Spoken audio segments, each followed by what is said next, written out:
Appreciate you being here to answer questions. Look, I'm concerned from Wyoming and for workers across the country. I'm worried that foreign competitors continue to use unfair trade practices against the United States, against our workers, against our producers. These practices threaten our economic security, our prosperity. We want a safe and prosperous nation.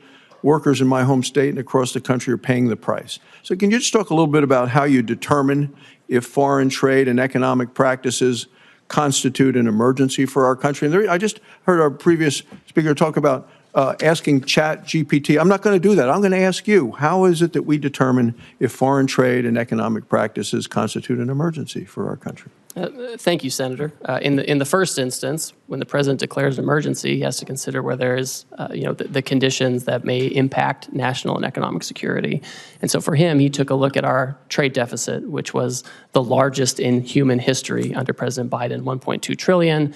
And we looked at what the effect of that was. And it includes loss of 5 million manufacturing jobs, loss of 90,000 factories, loss of competitiveness with China in advanced technology. And then we looked at what are some of the causes of the trade deficit. And certainly there's currency manipulation, there's other currency factors, but also non-reciprocity in trade, barriers overseas, whether tariffs or non-tariff barriers that keep us out, unfair trading practices like dumping and other things that push things into our market, or subsidies, or state-directed economies. And so those are the things we look at. And then when you move to the countries, obviously it's common sense to have a baseline to make sure there's no cheating and that we can get at the deficit broadly based, and then to have a higher rate for those who have who pose the biggest challenges in terms of the trade deficit and unfair practices. Thanks. Could I ask you about nuclear fuel? And, for decades, America led the world in uranium production. Today, there's virtually no commercial enrichment capacity. We're dangerously dependent on imports from other countries. Congress took a strong stand by banning Russian uranium imports. We're now seeing a troubling shift with increased uranium imports coming from China. And we think it's the uranium from Russia going to China, which they then sell to the United States. So we've simply replaced one adversary with another. This poses to me a serious threat to our national security, to our energy independence. Wyoming has the resources and the workforce to revive American uranium production.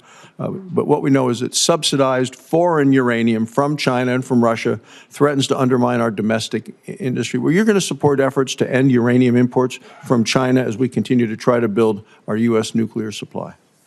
Senator, I'm happy to talk to you about that and the best way to implement that kind of action. Great. Market access for Wyoming beef. Our ranchers are seeing what you recently did, what the president has recently done, and say it's about time. I know you heard a lot about market access today. Just specifically discuss market access for American beef. It's our #1 cash crop in Wyoming. Our ranchers produce some of the highest quality beef in the world, yet our beef faces significant barriers in key foreign markets. So I do appreciate your office's efforts to document the numerous barriers that unfairly block American beef exports. For example, Thailand imposes a 50% tariff on American beef. The European Union's numerous, quote, Green Deal restrictions limit market opportunities for our ranchers. Australia's barriers prevent the sale of a safe, high-quality American beef. They've sold $29 billion into our country. We can't sell a hamburger there. So Wyoming beef producers have felt the direct impact of these unfair trade practices, and I say it's our #1 cash crop. What steps do you see being taken now to open new markets and ensure fair access for our beef around the world where we've been blocked?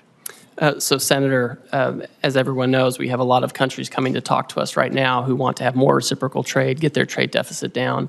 And obviously part of that is making sure we have access for products like beef, making sure we're exporting products like beef. I've talked to the Australians about this issue. It's always surprising because they're a great partner for us globally. This is a big issue with them. Southeast Asia as well. These are things that are on our list when people come to talk to us. It's something we've recorded for years, and we expect countries to change this. Great. Thank you.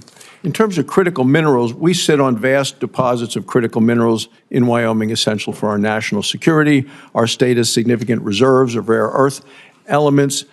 Are there some trade initiatives that you're taking right now that are going to pursue to counter China's dominance in the critical minerals world, both in terms of production as well as refinement? Yes, well, I know, for example, this is at the Commerce Department, but I know they're considering whether they need to take some kind of an action and looking in a potential Section 232 investigation of critical minerals to know, how we can get that here, how we can get processing here in our near abroad, how to make sure we're not dependent on China for those things. Thank you, Mr. Chairman.